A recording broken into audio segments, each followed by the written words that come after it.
much allowed. However, we ask that you refrain from flash photography as it may disturb our actors. But you are more than welcome to take photos, share them, videos. There is no copyright on Shakespeare, thankfully. So, a little bit about us. We are the Inklings, the University of Pretoria Literature and Drama Society. This is our 40th anniversary of being on campus. So,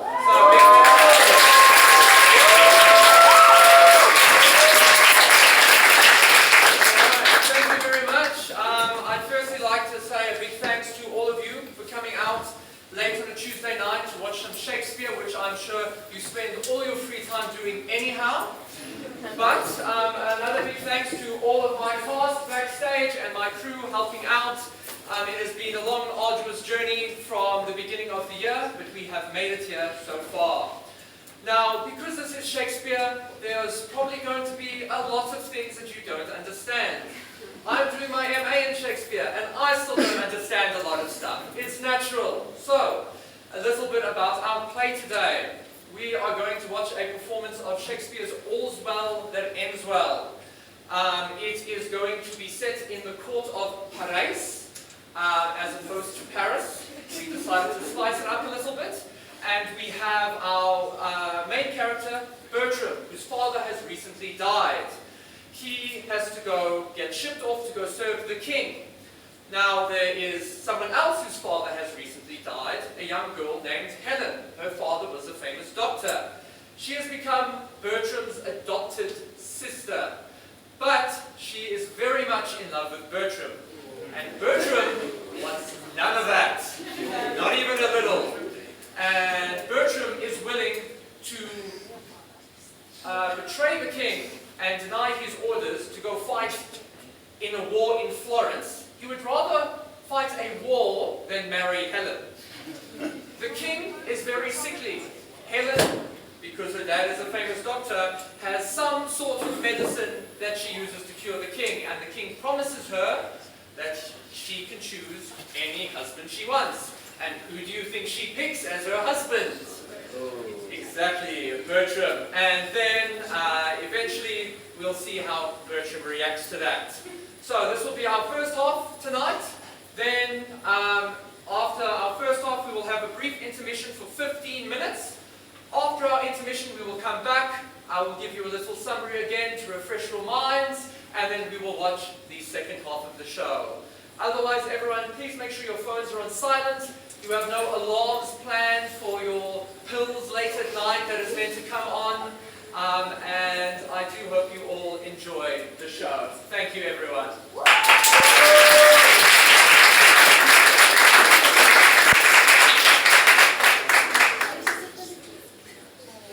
In delivering my son from me, I bury a second husband. And I am going, madam, to be present on Father's Day. But I must attend His Majesty's command, to whom I am now called evermore to patience. What hope is there of His Majesty's amendment? He hath abandoned his physicians, madam. He hath persecuted time of hope, but in the process finds no advantage but of the losing of hope by time. This young gentlewoman had a father. Oh, that had! What a dreadful passage it is. Who still was as great as his honesty. Had it have stretched that far, would have made nature immortal, and death would have to play for lack of work. Oh, if only for the king's sake he were living. I think it would be the death of the king's disease. How could you the man you speak of, madam? He was famous, sir, in his profession, and it was his great right to be so. Gerard van Niekerk. He was excellent indeed, madam. What is it, my lord, that the king languishes of? A fistula, my lord! I have not heard of it. It were not notorious. Well, this lady, she was his sole child, and bequeathed to my overlooking. Madam, I desire your privilege. All right. Be thou blessed, Bertram. Succeed thy father in manners as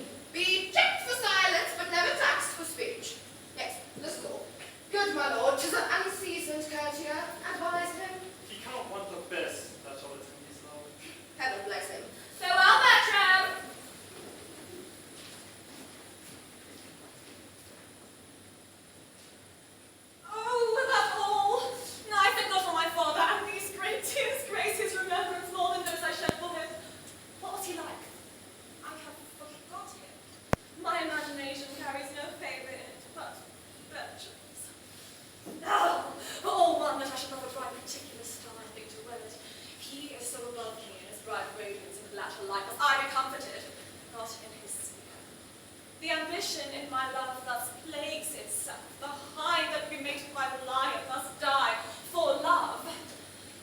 It was pretty, though plague, to see him every hour, to sit and draw his arched brow, his hawking eye, his curls, and our heart's table hard too capable of every line and trick of his sweet purpose. Oh, but now he's gone, and my idolatrous fancy must sanctify its reliquaries. Who comes here? One that goes with him. I love him for his sake, and yet I know him the notorious liar. Think him a great way fool, solely a coward. Yet these fixed evils sit so fitting in that take haste, prepared to see bones, live bleak in a cold wind. Lot we see cold wisdom waiting on superfluous folly. Save you, fair queen. And you, monarch. No. And no. Are you meditating on virginity? Aye, you have something of soldier in you. Let me ask you a question. Yes. Man is enemy to virginity. How can we barricade it against him? Keep him out. But he assails, and our virginity in the defense yet is weak. Unfortunately, some warlike resistance. But there is none. Man sitting down before you will undermine you and blow you up. Oh, is there no military policy how virgins might blow up men? Virginity being blown down, man will quickly be blown up. Virginity breeds mice, does it not? Much like a cheese.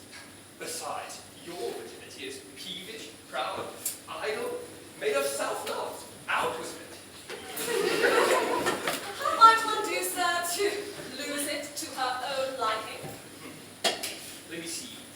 Like him that never lies, the longer kept, the less worth. So out with it while it is vendible. Your virginity, your old virginity, is like one of our French withered pears, is it not? It looks ill, very easy trying. Tis yet a withered pear. It was formerly better. But tis yet a withered pear. Will you anything with it? Not my virginity yet. There shall your master have 1,000 loves. A mother and a mistress and a friend. A phoenix, captain and an enemy. A guard, a goddess and a sovereign. A counselor, a traitress, and a dear. His humble ambition, his proud humility, his jarring concord and his discord all set. His faith, his sweet disaster, in a world of pitiful, adulterous Christendom. Now shall he... I know not what he shall. God send him well. The court's a learning place, and he is one... What one, faith? That I wish well. 'Tis pity... What's pity? That wishing well have not a body in it, which might be found, that we, the poor born, whose base the stars do shut us up in wishes, might with effects of them follow our friends, which never return us thanks. Farewell, little Helen. If I can remember thee, I will try and think of thee at court. Monsieur Perrault, you were born under a charitable star. Under Mars, aye. I especially think under Mars. Why under Mars? The wars have so kept you under that you must needs be born under Mars. When he was predominant. When he was retrograde, I think, rather. Why think you so? He goes so much backward when he fights. That is for advantage. So is running away. I am too full of businesses to answer thee acutely. I will return a perfect courtier. Get thee a good husband, and uses him as he uses thee. And so farewell. What power is it which mounts my love so high, that makes me see but cannot feed mine eye? The king's disease, my project may deceive me, but my intents are fixed, and will not leave me.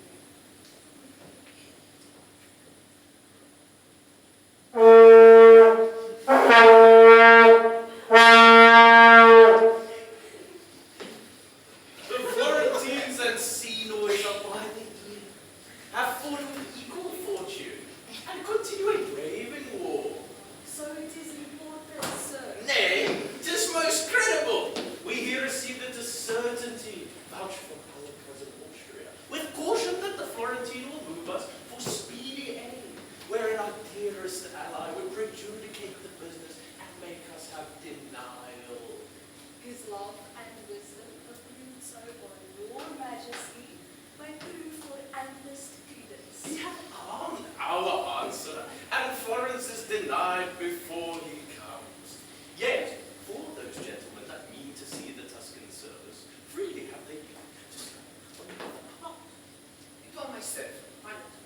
nursing for our gentry, who are sick for breathing and exploit.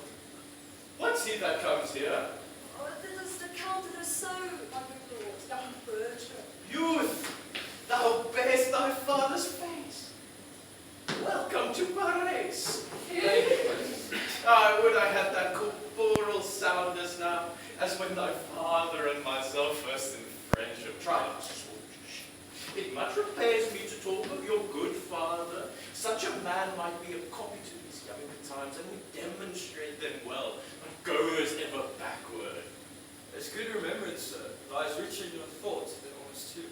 So in a proof there's not as epitaph as in a royal speech. How long is it, Count, Since the physician at your father's died? some 6 months since, my lord? If he were living, I would try him yet. Count, lend me an arm. The rest have worn me out with several applications. Welcome to Paris. Thank you, man.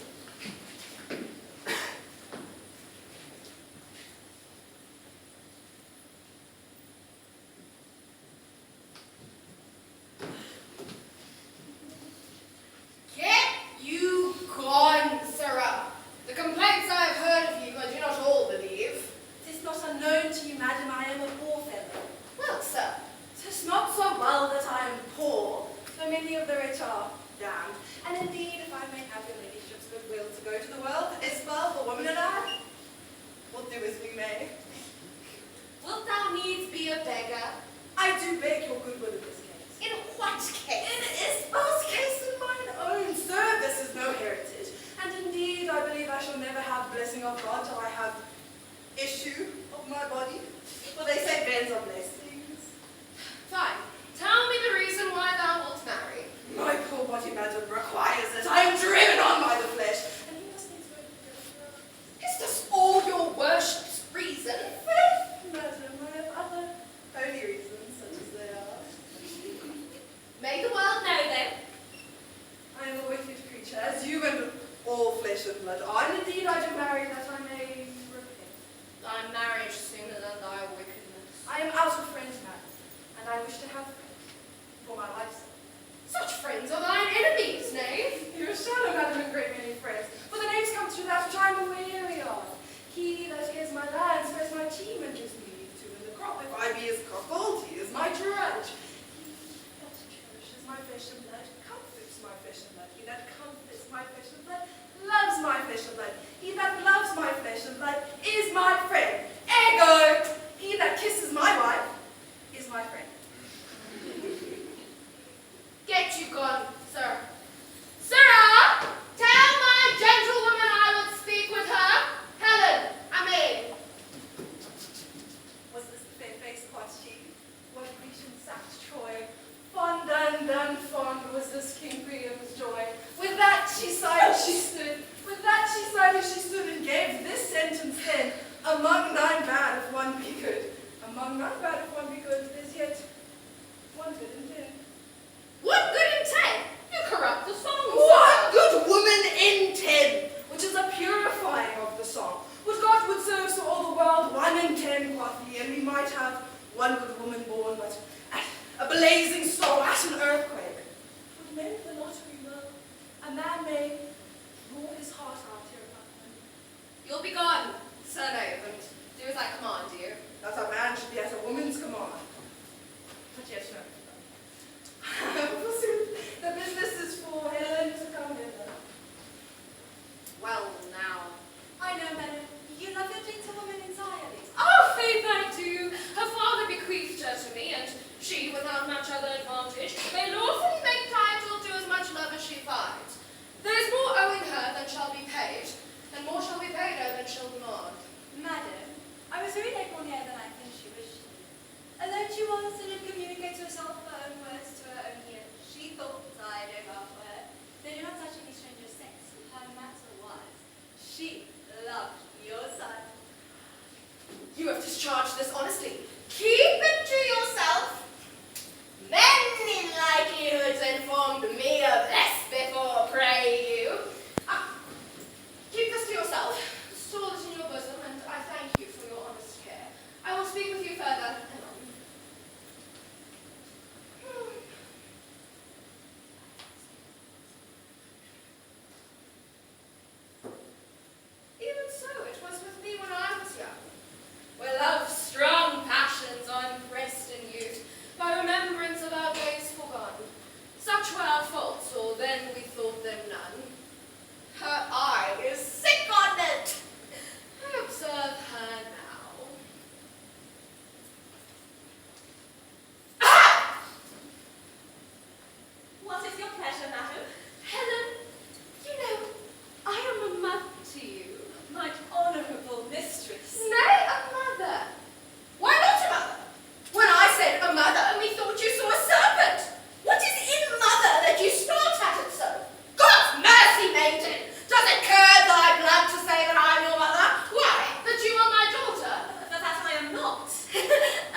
not be my brother. Nor I, your mother. You are my mother, madam. Would you were, so that my lord your son were not my brother. Indeed, my mother, although you both are mothers, I care no more for than I do for heaven. So that I will not your daughter. Can't no other but I your daughter, he must be my brother. Okay, fine. Helen, you may be my daughter-in-law. Ha! My fear hath caught your fondness. Oh, now I see the mystery of your loneliness and find your salt tears head. You love my son. I charge thee, as heaven shall work in me for thine avail. Tell me truly. Your pardon, madam. Love you, my son? Pardon me, noble mistress. Do you love my son? Oh, do not you love him, madam? Go not about. My love hath in it a bond whereof the world takes note. Come, disclose the true state of your affections, for your passions have to the full affection. Then I confess, here on my knee, before high heaven and you, but before you, and next unto high heaven, I love his son. I know I love in vain. Strive with Had you not lately, speak truly, and intend to go to Paris? and I have. Wherefore? Tell truly. I will tell you, by grace itself I swear. So you know my father left me some prescriptions of rare and proved effects. Amongst the rest, there's a remedy, approved, set down, to cure the desperate languishings whereof the king is rendered lost. This was your motive for Paris, was it? Speak! My lord, your son made me think of this. As Paris, and the medicine, and the king have from the conversation of my thoughts have been absent then. He and his physicians are of a mind that they cannot help it. They that they cannot help, how shall they credit a poor unlearned virgin, when the schools emboweled of their doctrine have left off the danger to itself? There's something in it, more than my father's skill, I venture. The well-lost life of mine on his grace is cured by such a daring power. Dost thou believe it? I imagine knowingly. Why, Helen, you shall have my leave and love, means and attendance and loving greetings to those of mine in court. I'll stay at home and pray God's blessing into thy attempt. Be gone tomorrow, and be sure of this. What I can help thee to, thou shalt not miss. Come, let us go.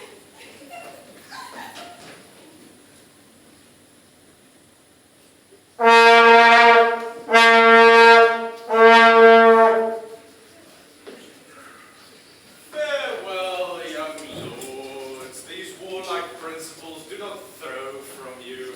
And you, my lords, farewell. 'Tis our hope, sir, after well-input soldiers, to return and find your grace in health. No, it cannot be. Whether I live or die, be you the sons of worthy Bura. Those girls of Italy, take heed of them. They say us Bura lack the tall to deny, if they demand. Our hearts receive your warnings. Very well, come hither to me. Oh, my sweet lord, that you stay behind us. I'm commanded here and kept a coil of too young and just too early, and next year I shall stay here the force to a smock, creaking my shoes on plain nation, till honor be brought up, no sword war, the one to dance with. By heaven I'll steal away. There's honor in the faith. Committed, Count. I'm your accessory, and so, farewell. I grow to you, and I'm heartening to torture you. Farewell, Count. Sweet Monsieur Perrault. Noble heroes, my sword and yours are shared. Mars dote on you before your novices. What will you do? The king.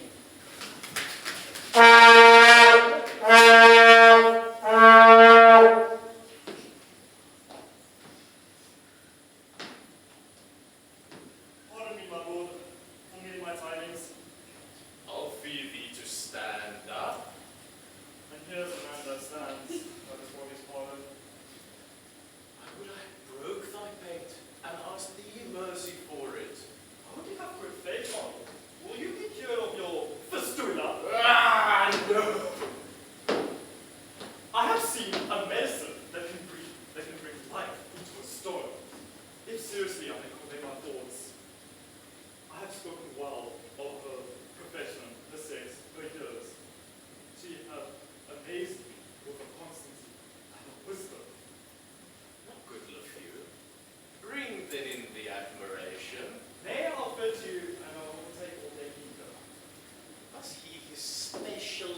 nothing ever prologues. Nay, come your ways.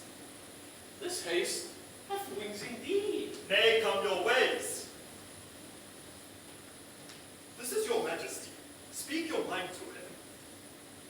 But just know, your majesty does not like traitors, but he does not fear you. Keep in mind, I am Crescent's uncle. I fear you one. I leave you two together. A fair one. Does your business follow us? I, my good lord, Harald van Niekerk was my father. Oh, I knew him.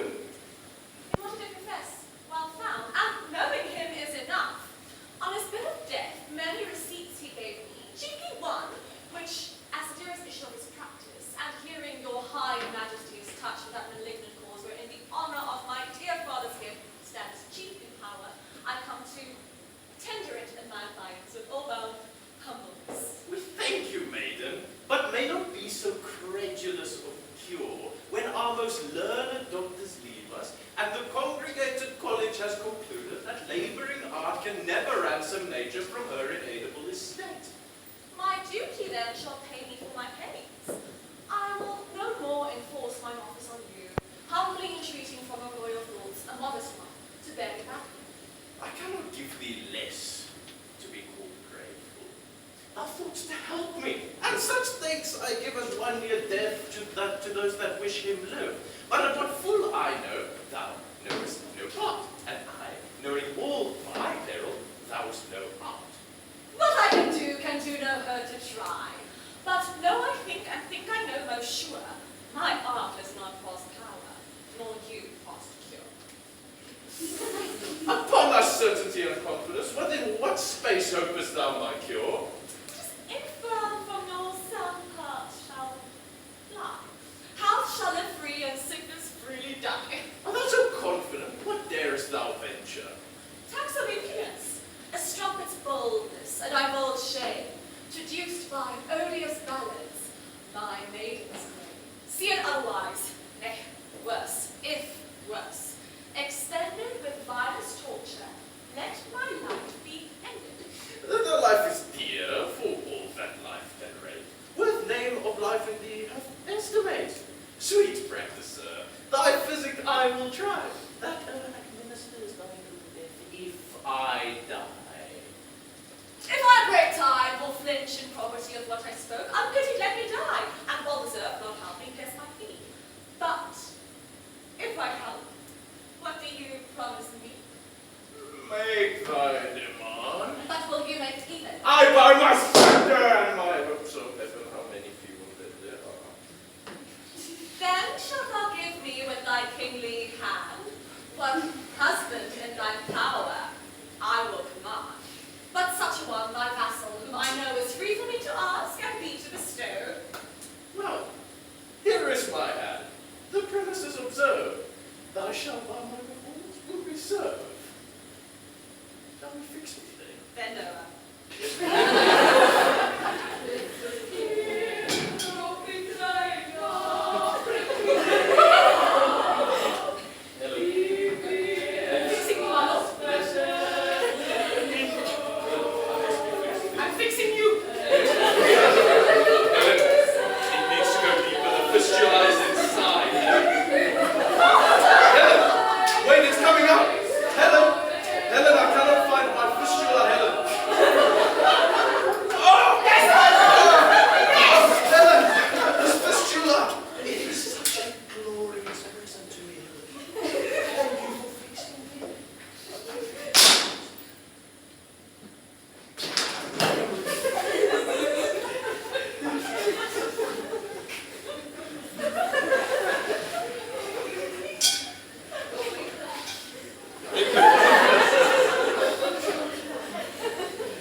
madam, if man have any manners, he may easily put them off at court. But for me, I have an answer would serve all questions.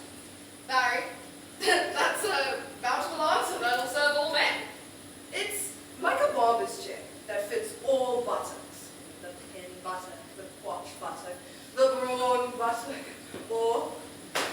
Say, Butler, have you, I say, an answer of such fitness for all questions? As the scolding queen to a wrangling knave, as the nun's lips to the friar's mouth, nay, as the pudding to his skin. Have you, I say, an answer of such fitness for all questions? Here it is, and all that belongs to it. Ask me if I am a courtier. Rachel, do you know how to learn? Fine. To be young again if we could. I will be the fool in question, hoping to be wiser by your answer.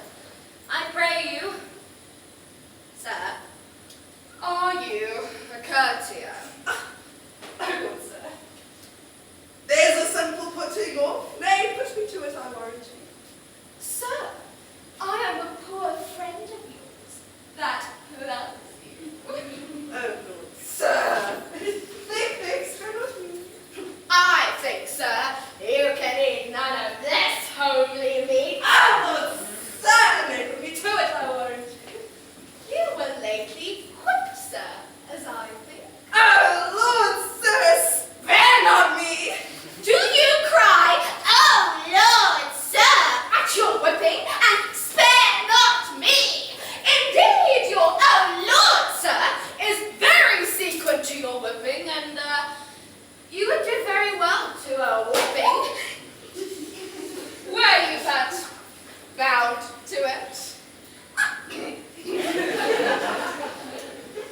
I never had worse luck in my life than my own Lord, sirs.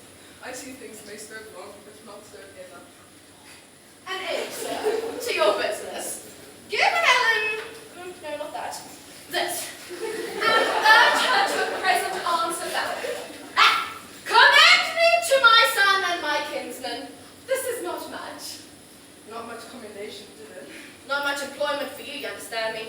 Miss Briefly, I'm never for my legs. I haste you again! Oh, Lord, sir.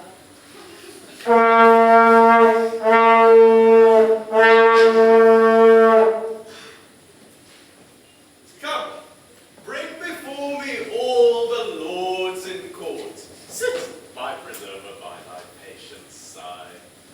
Fair maiden, send forth thine eyes. This youthful parcel of noble bachelors stand at my bestowing, over both whom sovereign power and father's voice I have to use. Thy frank election made, not one of these but had a noble father. Gentlemen, heaven hath through me restored the king to health. We understand it, and thank heaven for you. The blushes in my cheeks thus whisper me. We blush that thou shouldst choose that we refuse. Let the white ghost sit on thy cheek forever. Will never come there again. Make choice and see, who shuns your love, shuns all his love in me. Sir, will you hear my suit? Thanks, sir. All the rest is mute.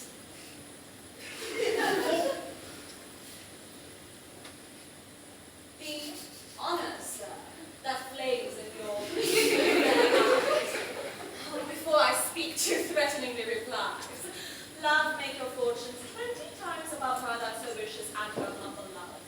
Be not afraid that I your hand shall take. I'll never do you wrong for your own sake. Blessing upon your vows, and in your pledge find fair fortune if you ever wed. You are too happy, too young, and too good to make yourself a son of my blood.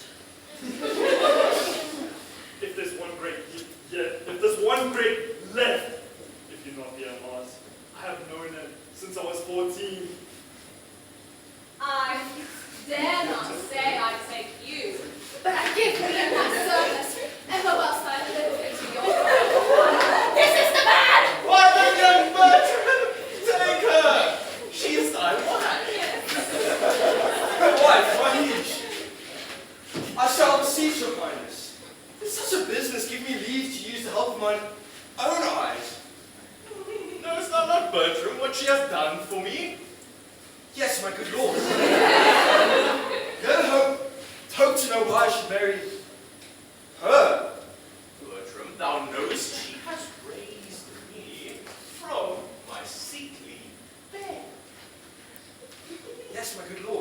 to bring me down must answer for your raising. I know her well. She had a breeding in my father's charge. A poor physician's daughter, my wife. A poor physician's daughter thou dislikest for virtue of the name. But do not so. From the lowest place when virtuous things proceed, the place is dignified by the doer's deed. If thou can like this creature as a maid, I can do the rest. Virtue and she is her own dower, honor and wealth from me. I cannot love her, nor will strive to do it. Thou wrongest thyself if thou shouldst strive to choose. But you have always thought, my lord, unman. Let the rest go. My honour's at the stake, which to defeat I must produce my power. Here, proud, scornful boy, unworthy of this good gift. Take her by the hand and tell her she is thine, or I will throw thee forever into the careless staggers and laps of ignorance and youth. My revenge and hatred loosing upon thee in the name of justice without all tones of pity. Speak you thine answer. Pardon me, my gracious lord, for I shall never place in your eyes. When I consider what great dole of honor and creation flies me admitted, I find that she, which was in my late thoughts more nobler based, I find that she is now praising the king, who says to a also. Take her by the hand and tell her she is thine, to whom I promise a counterpoise, if not to balance your estate more replete.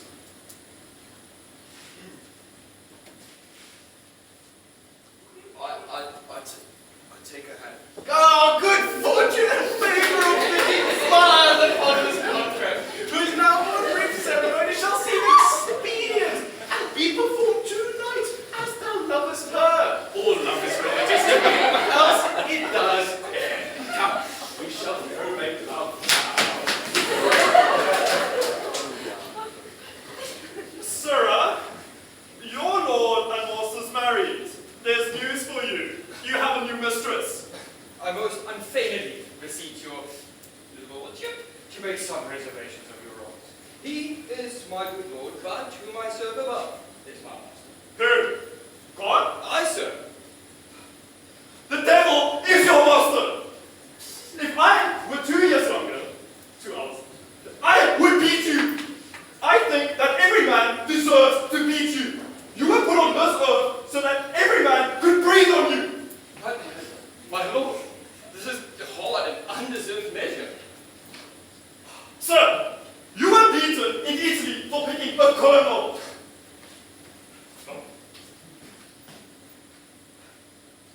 You are a vagabond and not a true child. You are saucy of words. You do not have the rank to be so rude to important people. I do not have any words for you. Otherwise, I would call you a knave. A thief. Good. Good. It is so then. Good. Very good! Let it be concealed a while. Under and forfeited. What's the matter, sweetheart? Although before the solemn priest I have sworn, I will not let her. All my paroles, they have married me. I'll to the Tuscan wars and never better. France is a dog hole, my boy, and there was no more created for men to tread upon it with their boot. Therefore, to the wars. There's letters from my mother. What their import is, I know not yet. Aye, that will be known. But to the wars, my boy, to the wars. Paris is a stable, and us that dwell in it jades. Therefore, to the wars. Yes, it shall be so. I'll send it to my house, acquaint my mother of my hate to her. And wherefore I am fled, right to the king, than which I durst not speak. And this present gift shall furnish me to those Italian fields where noble fellows strike. where war is no strife, dark house, and contested wine. Will this caprice hold me? God, sure. Come with me to my chamber and advise me. I'll send her straight away. Tomorrow, I'll to the wars. She, to a single sorrow.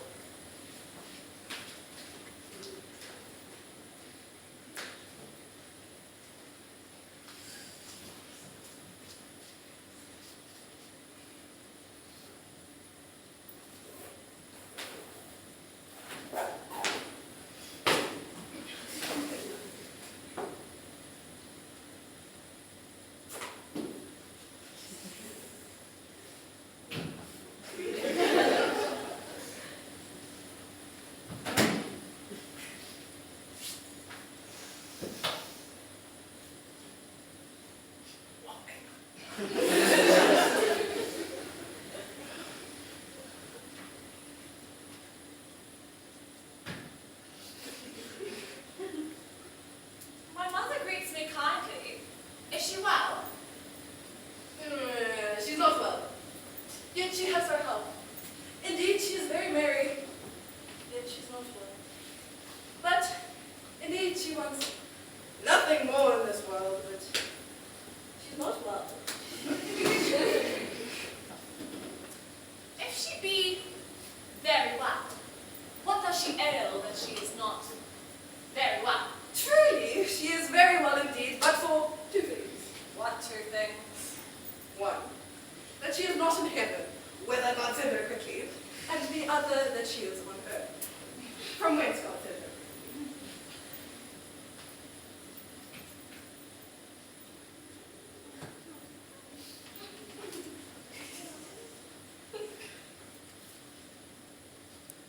Same to you, fortunately. I do hope, sir, I have your goodwill to have mine own good fortunes. You had them to lead them on and to keep them on.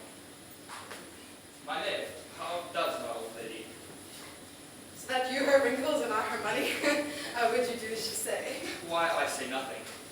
Barry, you are the wiser man, for many a man's tongue shakes out his master's undoing. To say nothing, to do nothing, to have nothing, is to be able to carry the part of your title, which is in within very little of nothing. Oh, away, thou art a knave. You should have said, sir, before a knave, thou'rt a knave, as for me, thou'rt a knave. This has been true, sir. Thou art a witty fool. I have found thee. Did you find me in yourself, sir? Or were you taught to find me? The search was profitable. Indeed, a knave loves the world's pleasure and increases laughter. Laugh! A good knave, in faith, and well fed. My lady, my lordship will await that. A very serious business calls on him. What's his will ask? That you take your urgent leave of the king and make this good haste your own good proceeding, strengthened by what apologies he might make it probable to me. What more commands he? That having this obtained, you presently attend his further pleasure. And everything I wait upon his goodwill. I will report it so. I pray you, come, sirrah!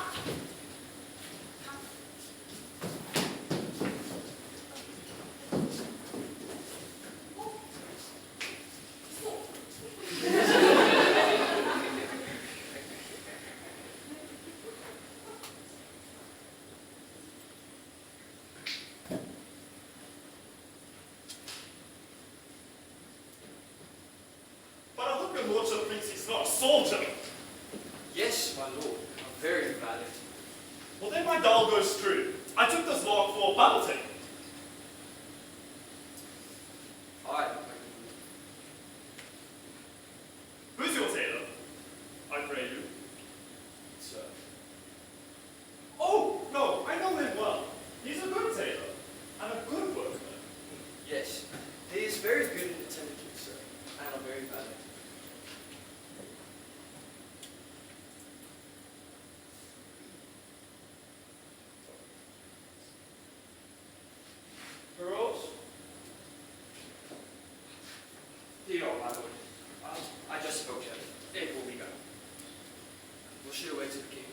as you'll have her. Good. I read my letters, casket my treasure, and wherefore I am fled. Right to the king. Give an order for our horses. Tomorrow we'll to the wars.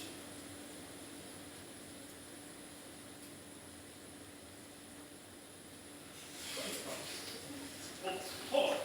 You cannot trust this man. Or matters of consequences.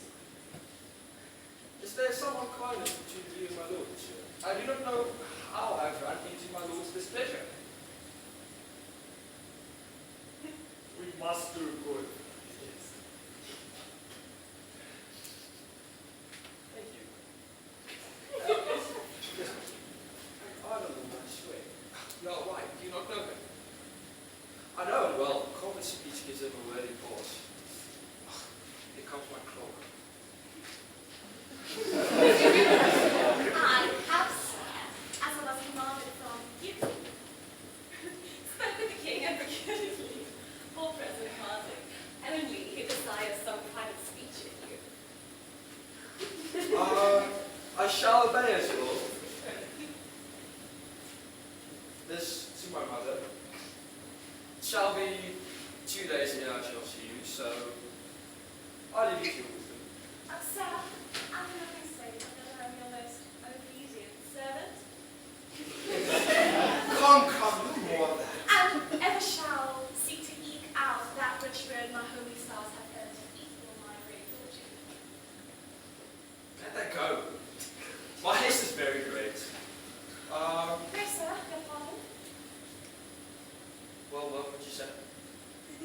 Well, I am not worthy of the wealth I own, nor dare I say 'tis mine, and yet it is. But like a timorous thief, most fain would steal what law does vouch mine own. Well, what would you have?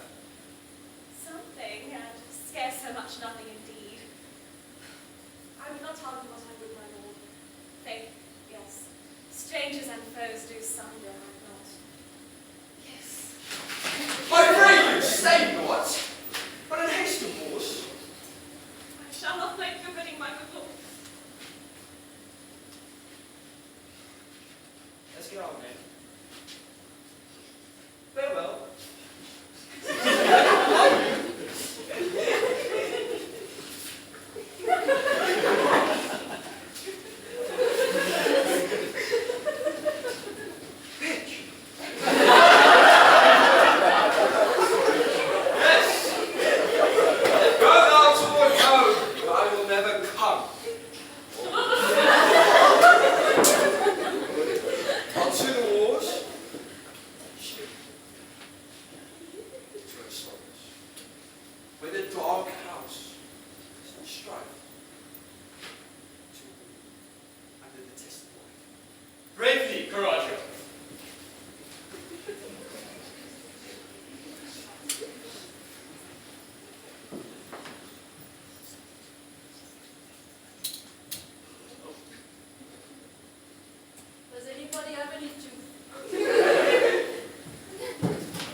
She had recovered the king and undone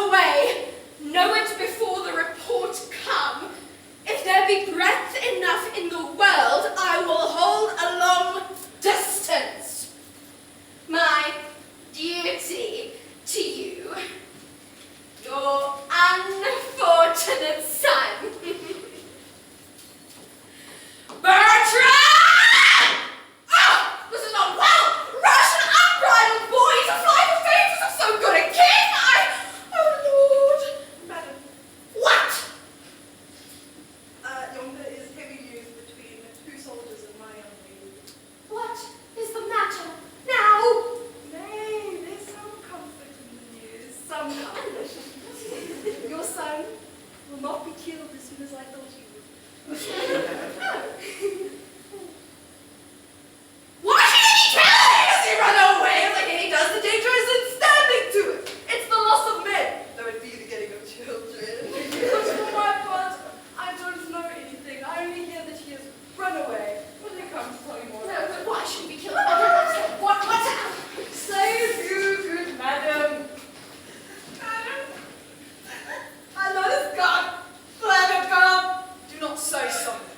Think upon patience. I pray you, gentlemen, where is my son? I pray you! Madam, he's gone to serve the Duke of Florence. This letter, madam. Here's my passport. Thanks. Yes. When thou canst get the ring upon my finger, which never shall come off, but show me a child begotten of my body that I am father to, then call me husband, but in such a then I write a never. Brought you this letter, gentlemen.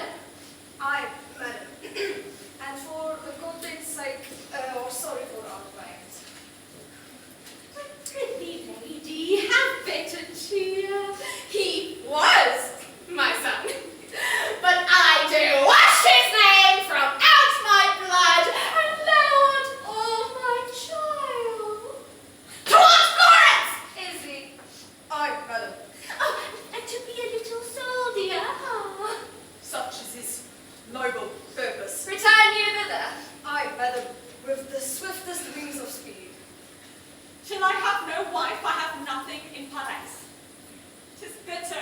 It is not the boldness of his hand, happily which his heart was not contented with. Nothing in Paris until you have no wife. There is nothing here that is too good for him, but only she, and she deserves a lord, to which 20 such rude boys might turn to and call her hourly mistress.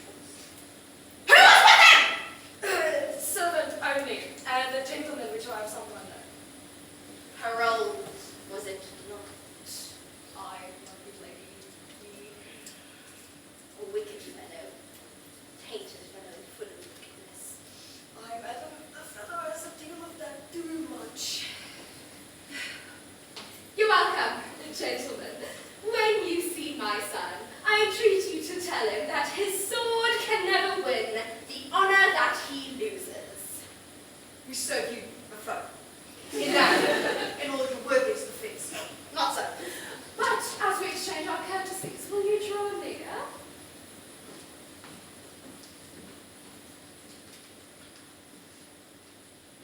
Till I have no wife, I have nothing in Paradise. Nothing in Paradise until he has no wife.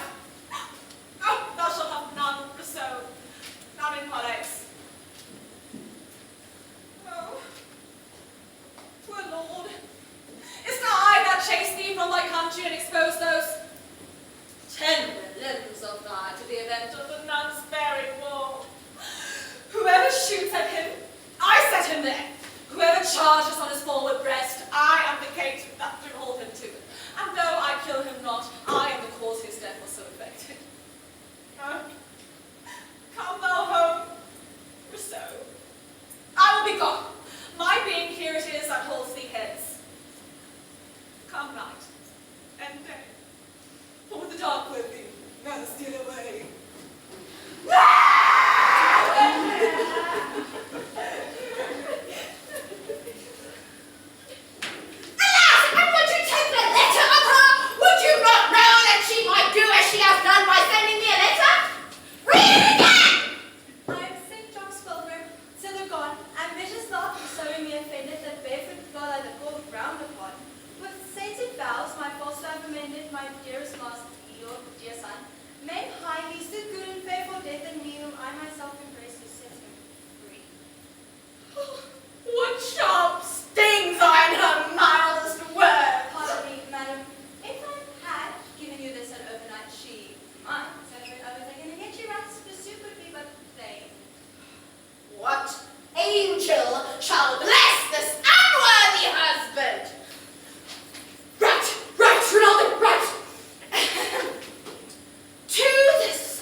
carry on with the second half. Thank you very much.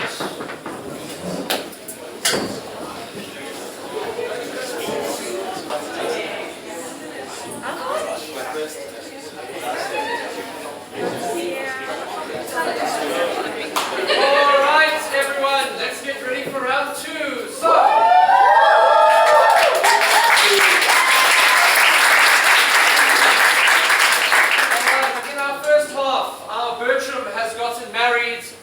Quite against his will, to Helen.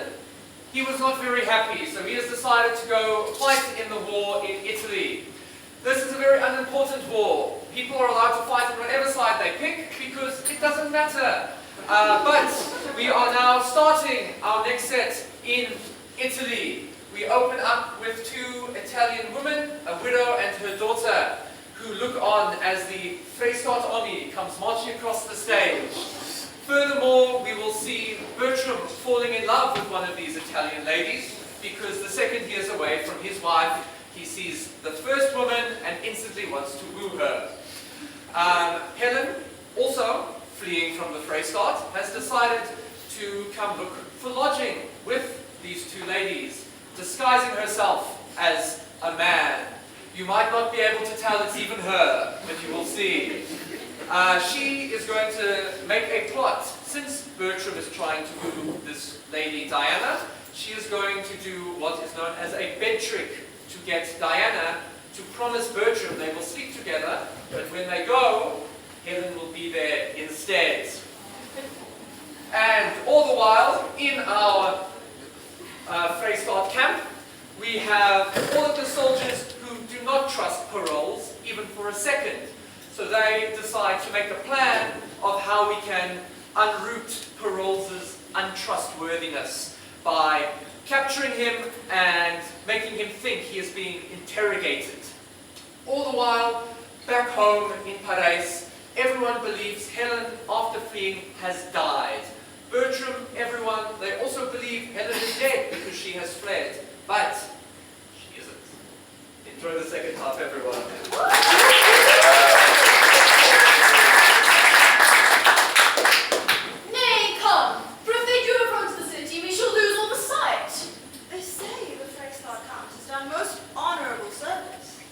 Well, Diana, take heed of this Freistaater.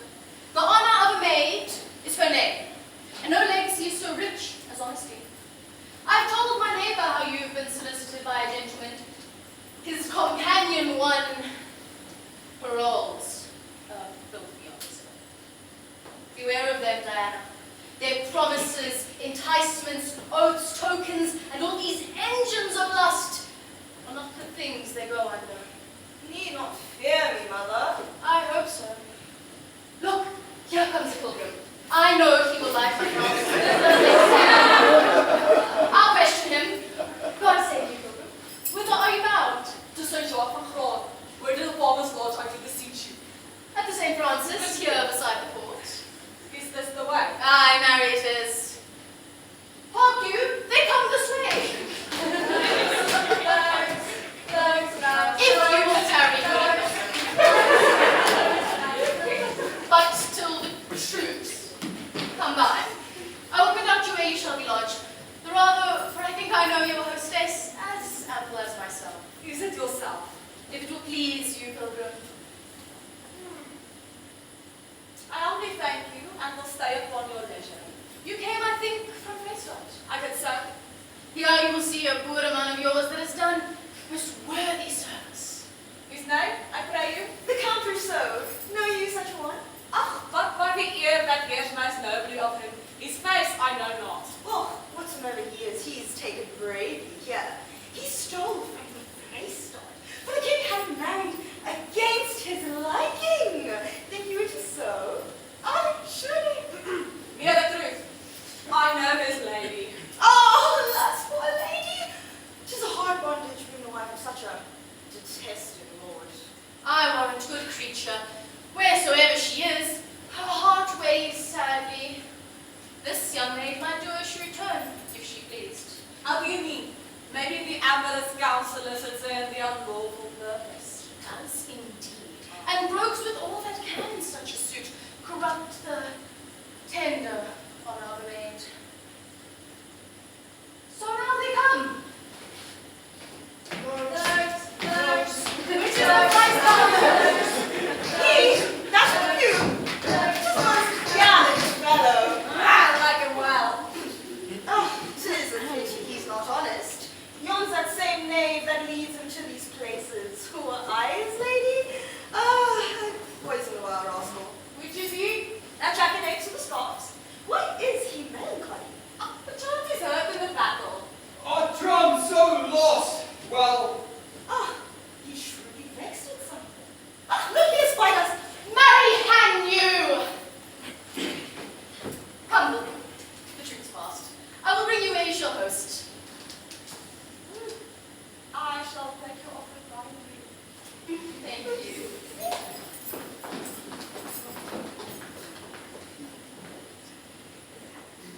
so far deceived in him. Believe it, my lord. To speak of him as my kinsman without any malice. He is a most notable guard, an infinite and endless life, the owner of no one good quality, worthy of your lordship's thank you. Well, I would idea what particular action to try. None better than to make him fetch off his now matured and confidently on the way. I will through befouled deeds will suddenly surprise him. We will bind and we do so. Be but your lordship present at his examination. If he do not offer to betray you and give up all the information he has against you, never trust my judgment in anything. Oh, here he comes now.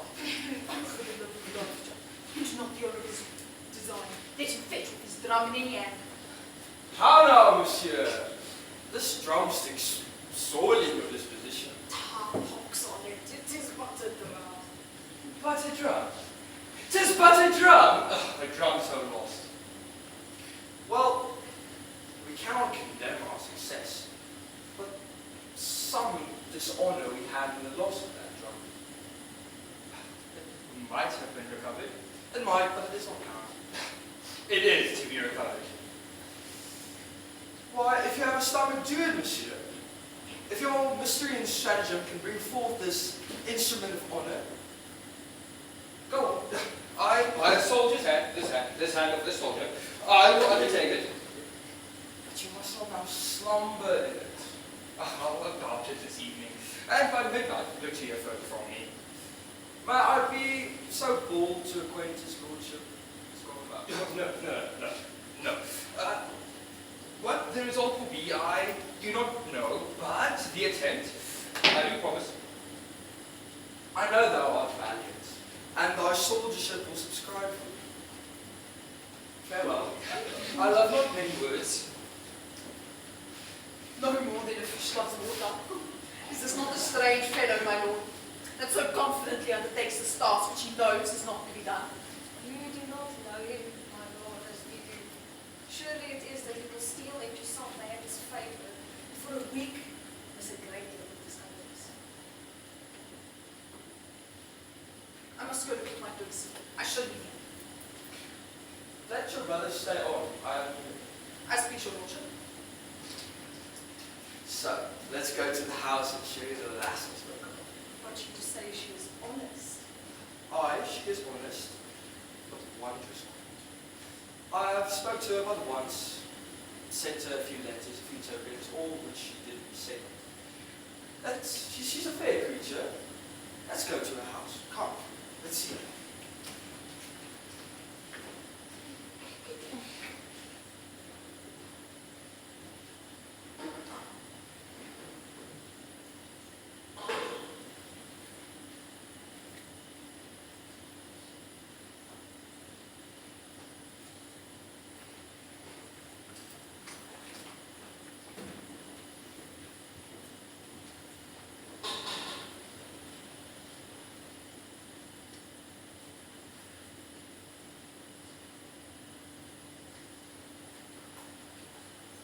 If you must doubt me that I am not she, I know not how I shall assure you further.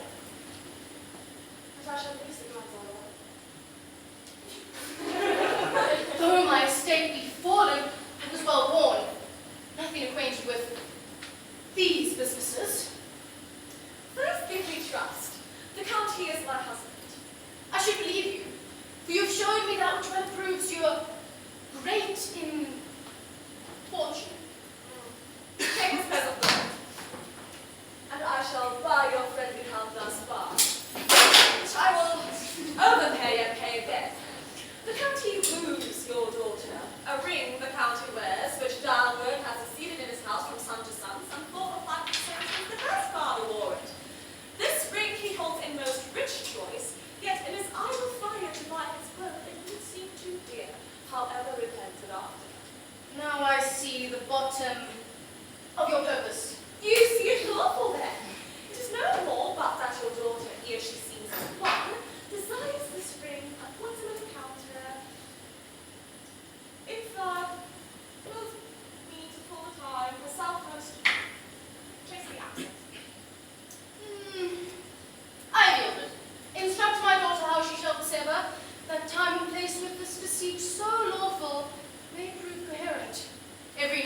comes with songs and musics composed to her unworthiness. Why, then tonight let us essay our plot.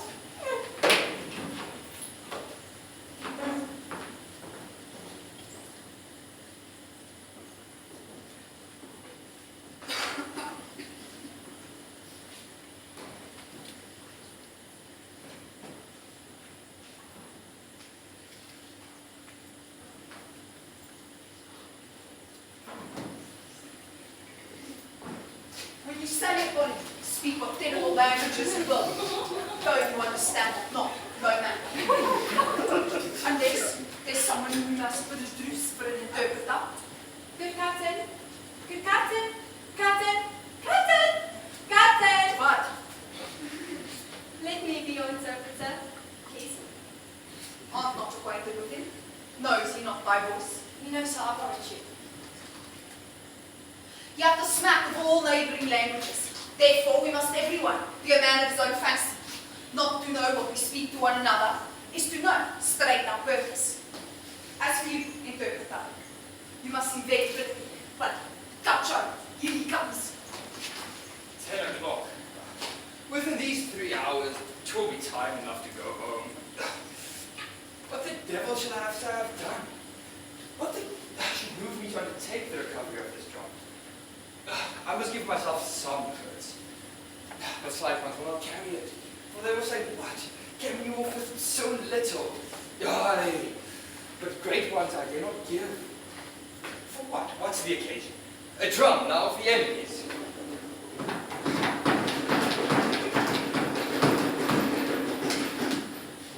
Oh, ransom.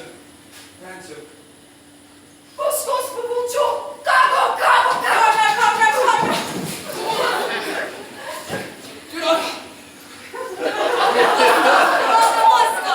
Do not hide mine eyes.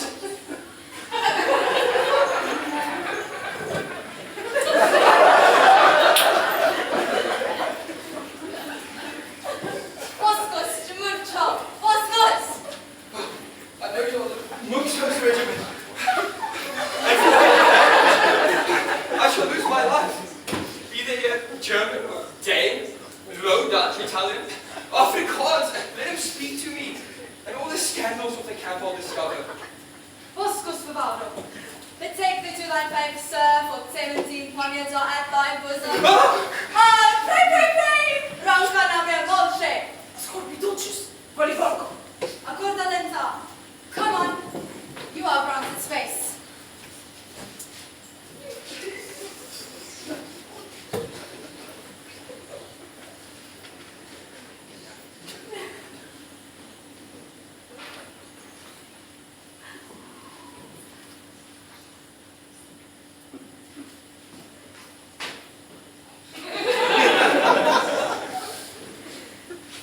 They told me your name was responsible. No, my lord. Diana. Title goddess. You are no maiden with a wand. When you are dead, you should be such a one as you are now, for you are cold and stern. You should be such a one as your mother was when your sweet son was born. She then was honest. So she did. No! My mother did but duty, such, my lord, as you owe to your wife. I prithee, do not keep my vows against me.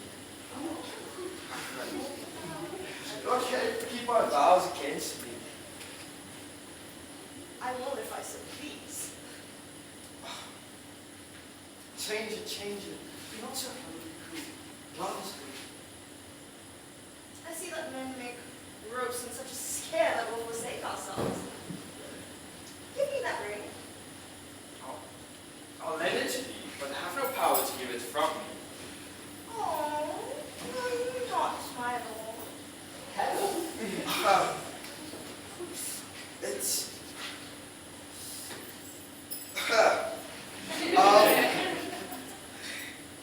I have no power to give it from me. It is bequeathed down from many ancestors. It would be the greatest opportunity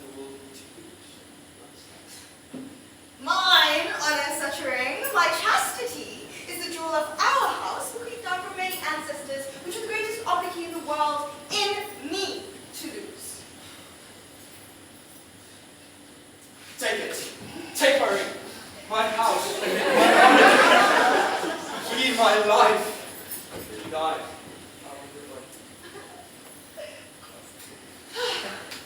When midnight comes, knock at my chamber window.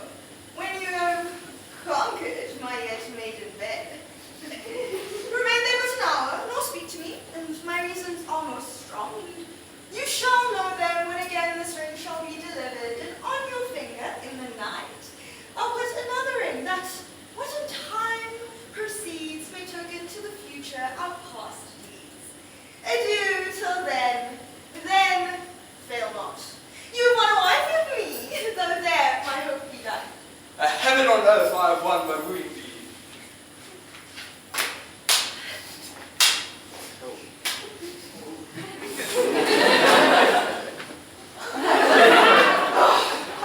Which should belong to thank both heaven and to me. Oh, you may so in the end.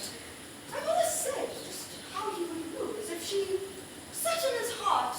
She says, all men have the like oaths, though I think it no sin to cousin him that would unjustly win.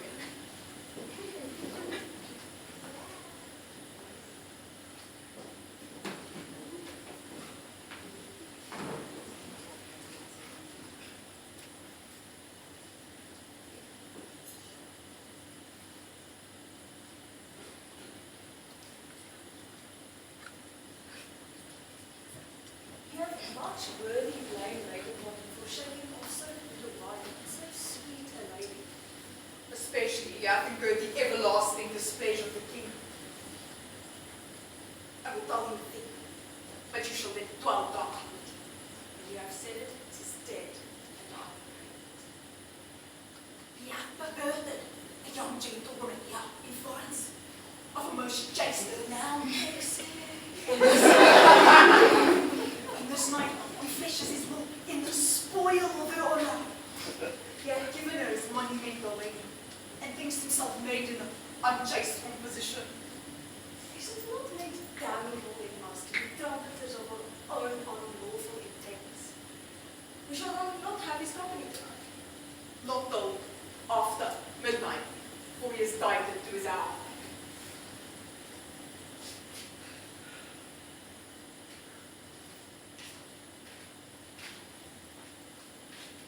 In the meantime, what hear you of these reports? I hear there is an overture of peace. Nay, the peace concluded, I assure you. What will Count Rousseau do then? Will he travel higher or return again into Paris? I perceive by this demand that you are not altogether of his counsel. That would be forbidden, sir. Should I make a great deal of his counsel? So his wife some 6 months since had fled, and in fine made a grave of her last breath, and now she sits in the How is this justified? mostly by her own letters, which makes her story true, even to the point of her death. Hath the Countess intelligence? I, and the particular confirmations, point from point to the full order of the law. I'm hardly sorry that our lordship will be glad to hear this. Here's our lordship now. How now, my lord? It is not after midnight. I mean, the business is not yet concluded. Let us have this dialogue to the future soldier. Bring forth this counterfeit. Bring him forth and sat in the stocks all night, O gallant knave. He deserves it. His heels, he has usurped too long. How does he hear himself? I've told your lordship already. He weeps like a wench. Shed him not. He has confessed himself to Morgan. Nothing of me. His confession is taken, and be your lordship in it, as I believe you are. You must have the patience to hear it.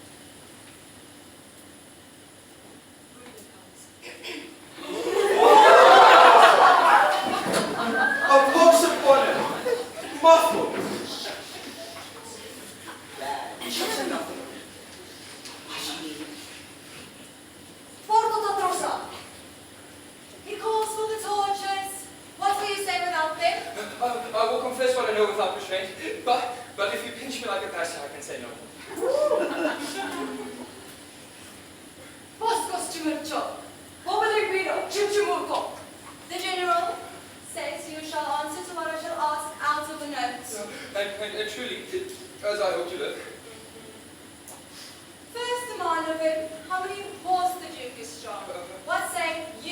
that?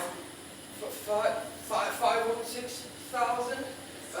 But the troops are scattered and the commanders very damnable rogues. On my hopes of recognize my danger. He is very near the defenders.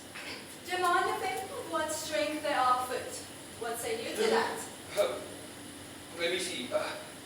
Spur 205 dog. Job 150. Khadi so many. Kori so many. Saddle so many. But they're very weak and unserviceable. They do not shake the snow from off the castle unless they shake themselves to pieces. What is to be done, sir? Nothing. What are the preference? The Lord is my condition, and what good I have. Well, what's it? Demand of him whether one Captain Duplessis be in the camp. I know him. He was a Portuguese apprentice in Paris. And he got worked out of town for getting the streets full with child.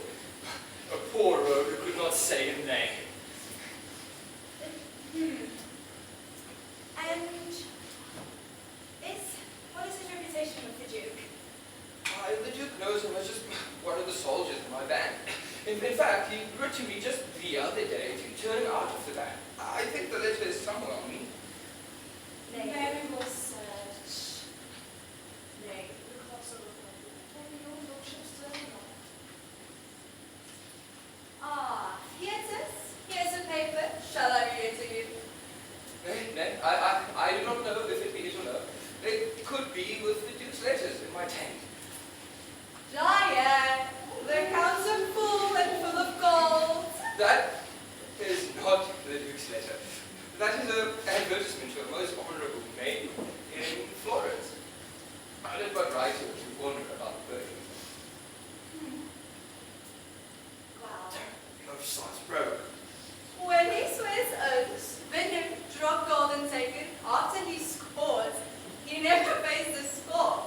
Diane told thee this, men are to melt it, boys are not to kiss. For count of this, the count's a fool. I know it, when praised before, but not when he does owe it.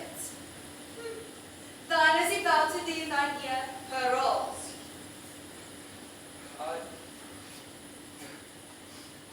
As I said, only to write to her to warn her about Widow, who is a cruel and lascivious boy. He's a whale to virginity, and he devours up all the fry he finds. Rogue! This is your devoted friend, sir, the manifold linguist and the omnipotent soldier. I can do anything but a cut, and now he's a cut to me.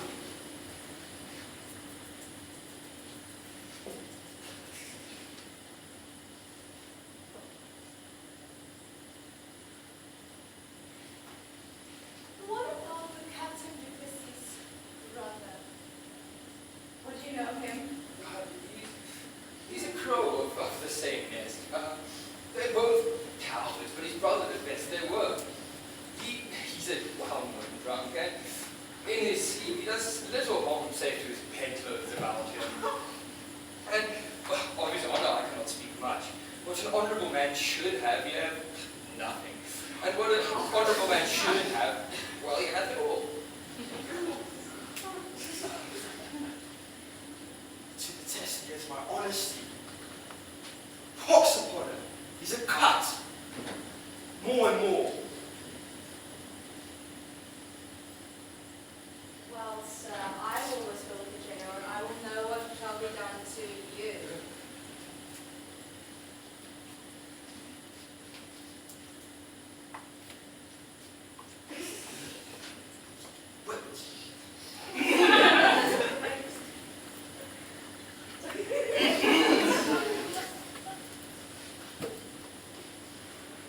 Well, sir, the general, by the looks of it, we shall be going to hang you. Oh, good Lord, sir, please let me live up the remainder of my days in a cell, in the stock, anywhere, so I may live. You traitorously discovered the scandals of your camp and made vociferous reports of men nobly held. Therefore,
said last, a tough fellow there. Oh, I would I had not known him.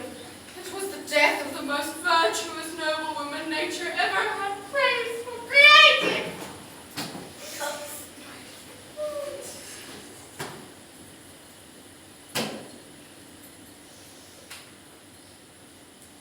The noble woman had a dead one. Helen, your daughter.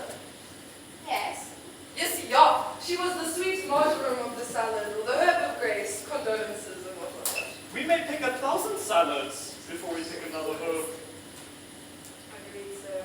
But I'm no great Mabuchaneza. I'm not much skill in grass. What do you profess yourself as? A fool or a knave? A fool, sir, At a woman's service. and a knave and a man's. Your distinction? That I would cousin the man of his wife and do his service. So, you are a knave and a fool. And I would lend his wife my bauble, sir, to do her service. Well, then I am subscribed. You are a knave and a fool. At your service. No! No! No! Indeed, sir, I cannot serve you. I will serve as great a prince as you. And what prince is that? The Black Prince, sir, alias the Prince of Darkness, alias the Devil. Hold thee! Take my money. I'm not done with you. Do not think this is a tent, right? Still serve the devil. I'm a great wooden fellow, sir, whoever loves a great fire. And the master thou speakest of ever keeps a good fire. Yes, yeah, he's the prince of the world, and lets his nobility remain in his court. But I am for the narrow gate that leads to the broad gate and the great fire. You are starting to get on my nerves, and I do not want to fall out with you. Just go. If I put any tricks upon him, sir, they shall be a jade's tricks, which are by their own right in nature.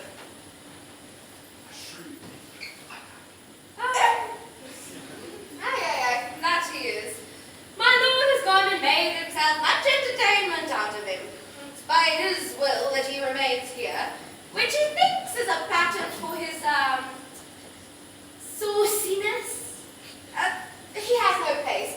He runs where he will. I've heard of the good lady's death, and that your son is returning. I have spoken with the king to propose a marriage with my daughter and your son. How does your ladyship like it? With very much content, my lord, and I wish it happily effected. With what manners will I be safely admitted, madam? Sir, you need but only plead your honourable privilege.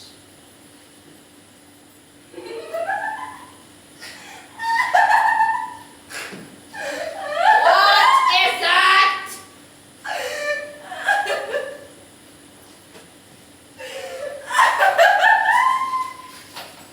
Spit it out!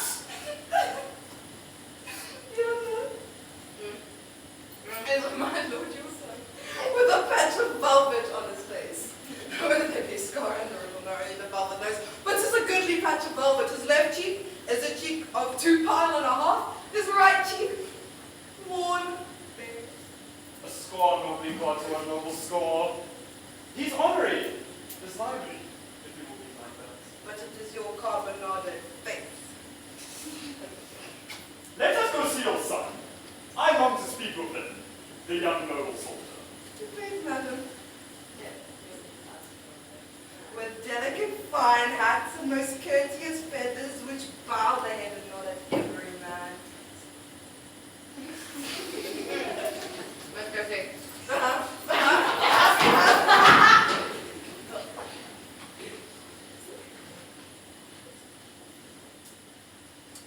But the succeeding posting day and night must wear your spirits low. We cannot help it, but since you have made the days and nights as one to wear your gentleness in my affairs, be bold you do so grow in my requital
before we lose our pains.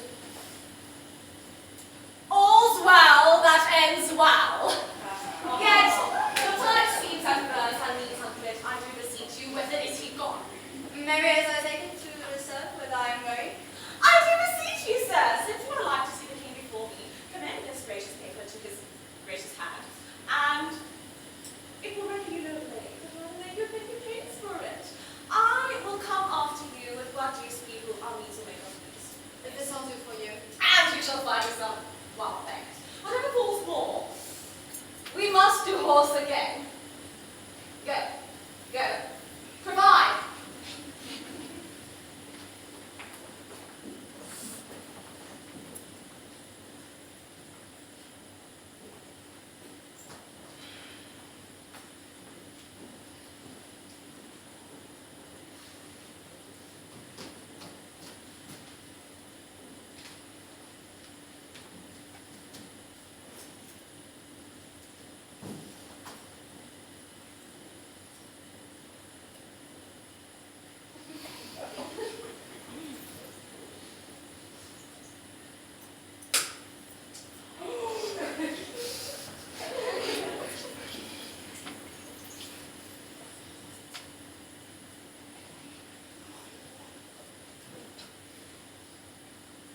Good Monsieur Lavage, I pray you, deliver my lord the few this letter.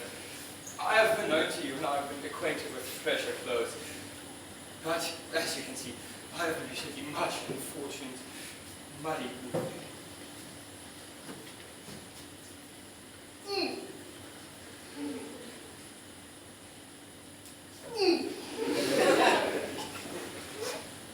Truly fortune's displeasure is but sluttish.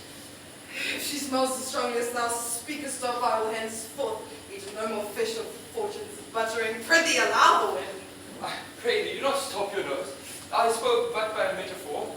If thou stinkest, sir, I will stop my nose. Or if any man's metaphor, prithee get thee further. I pray you, just deliver me. Stand away! Just deliver me this letter. A letter from fortune's coastal ticket to a nobleman. Look, here he comes himself. A purr of fortune, sir, or a fortune's cat which has fallen into the unclean fish pond of his pleasure. And, as he says, muttered with awe. Indeed, sir, he is the carp, as you may, for he is a poor, decayed, foolish, ingenious, rascally knave. I do pity his distress at my stability. Comfort and leave him to fortune. And what would you have me to do? There's a... My lord, I am a man whom fortune hath truly scratched. You beg a single penny more. You shall have it, but save your blood. My name, my good lord, is Paroles. You beg more. Cox my passion. Thank you, my lord. Thank you, my lord. Thank you.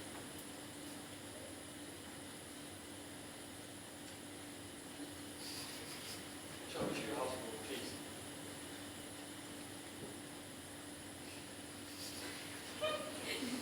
Sorry, it's the smell. Shall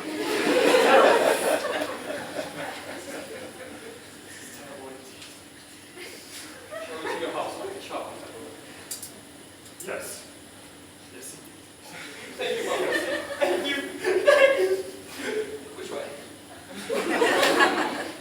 This way. Thank you. Thank you. This way. This is my farm.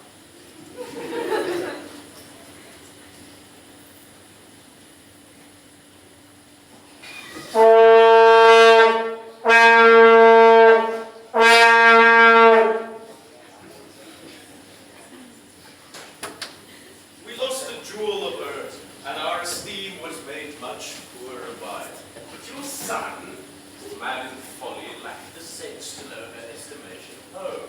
'Tis past, my liege, and I beseech thee to make a natural rebellion done in the place of youth. Ah, my good lady, I have forgiven and forgotten all.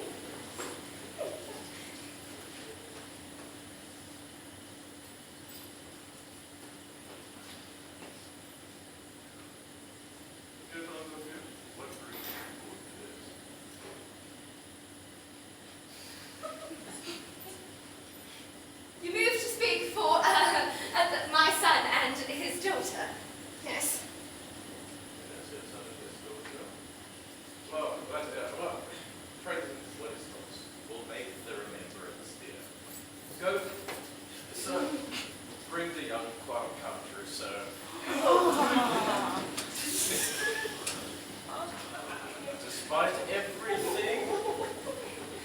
Despite everything that the country, sir, has done, I will not ask his pardon.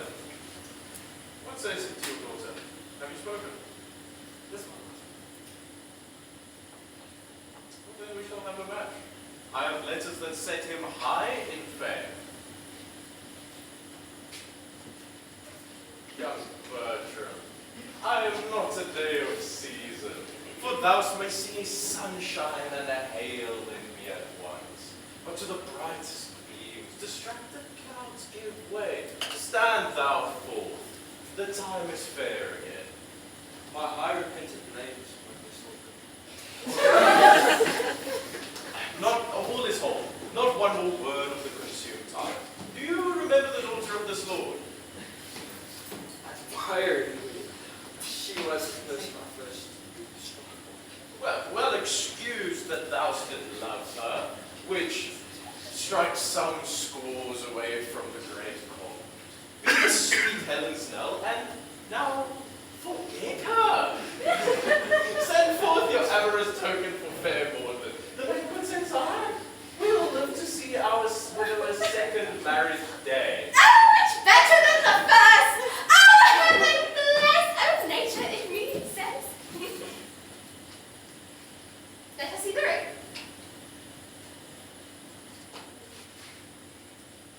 Oh, I will hear those honors. I have seen her at the royal court on her finger. Now, pray you, let me see it. This ring was mine. I gave it to Helen. Hers it was not. It was hers, Bertram. I saw her wear it, and she reckoned it at her life's rate. I am sure I saw her wear it. Confessed 'twas hers, and by what rough enforcement you got it from her. She called the saints to surety that she would never put this ring from her finger unless she gave it to you in bed. When you, he has never come! Upon her great disaster. My gracious lord, however you may take it, she never saw the ring. Thou speakst me falsely, as thou still hate her deadly, and now she is dead, which nothing but to close her eyes myself could win me to believe more than to see this ring. No. Take him away. No. Take him away! We'll sift this matter further. If you shall prove this, you shall just as easily prove that I bedded her, but I did not. Yes, you will. Embarrassment. I am wrapped in dismal thinkings. Gracious sovereign, here's a petition from a Florentine who had 4 or 5 rooms, I'm sure, to tender it herself. Dear King, upon his many protestations to marry me when his wife was dead, I blush to say it, he won me. Now is the Count Rousseau a widower.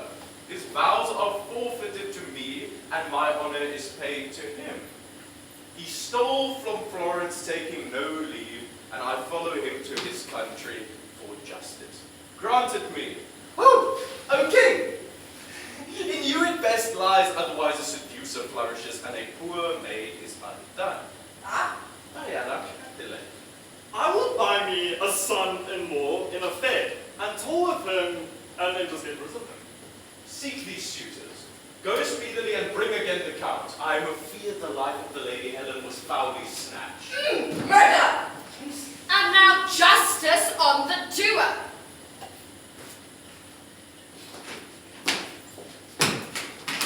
yes, the room. I wonder, sir, since the wives are monsters to you, and that you fly them as you swear them lordship, yet you desire to marry. What woman is that? What woman is that? I am, my lord, a wretched Florentine derived from the ancient Capulet. And I am her mother, sir, whose age am of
One here in court could see it. I, my lord, but I'm loath to produce so bad an instrument. His name's Paroles. Stinky. If a man he be, Find him and bring him hither. Do not trust his word. Phineas said. She hath that ring of yours. You see,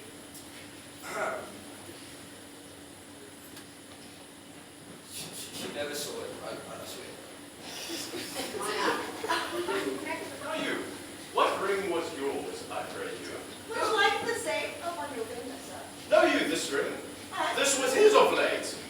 it was the same I gave it him, being a bed. Then the story goes false. You threw it him out of a casement. I spoke the truth. I'll admit, I did give the ring to him. You bold shrewdly! Every feather stars you. Is this the man you speak of? I, my lord. Tell me, sirrah, but tell me true. I charge you, by him and by this woman here, what do you know? In faith, my good lord, my master had but an honourable gentleman, and tricks he did have them, which gentlemen have. Come to the point. Did he love her? He loved her, but how? How I pray you. How a man loves.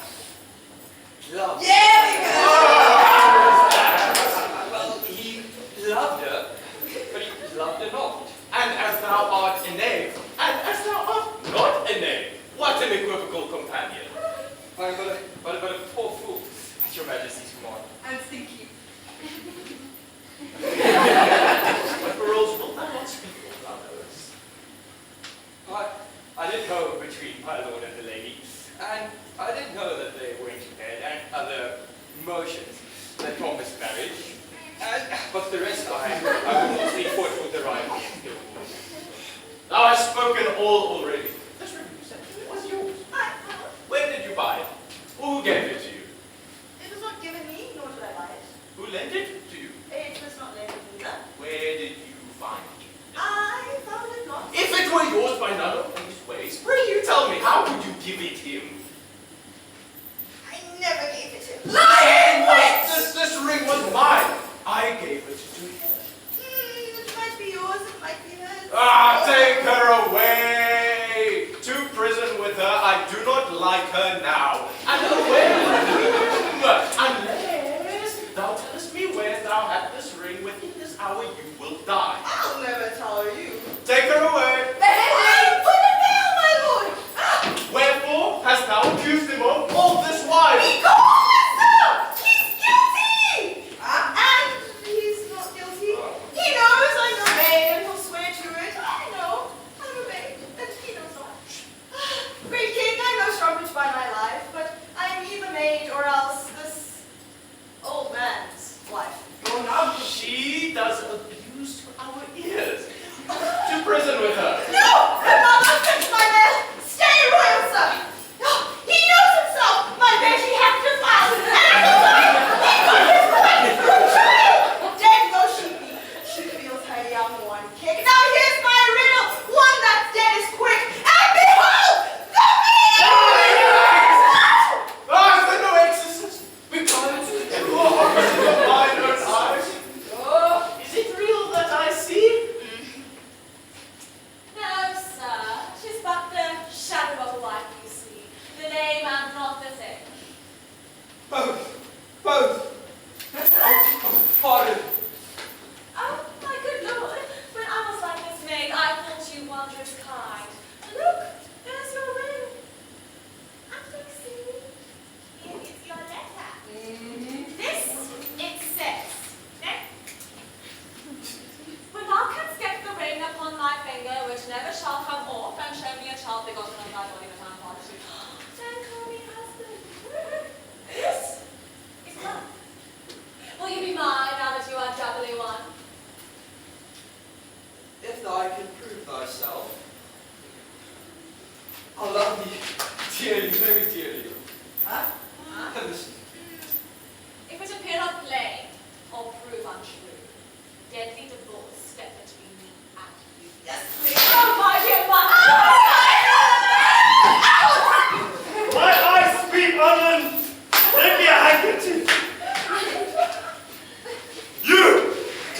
with me. You're going to take me. We're going to watch rugby. Stewart!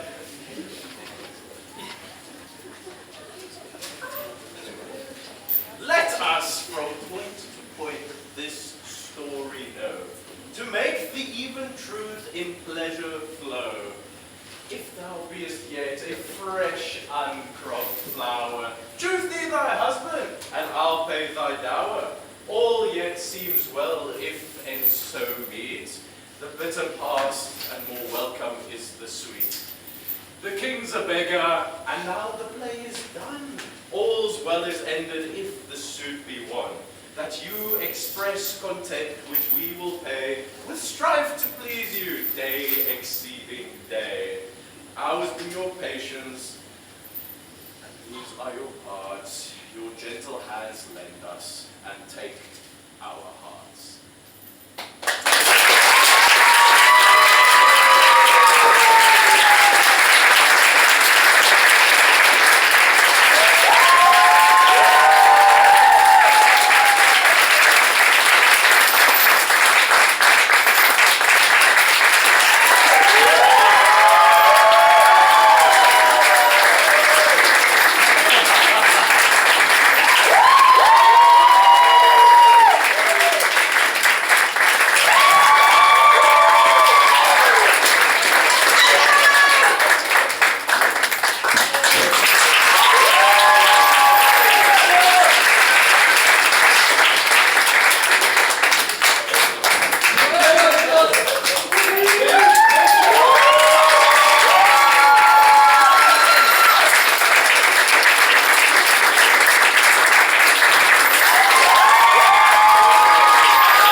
Thank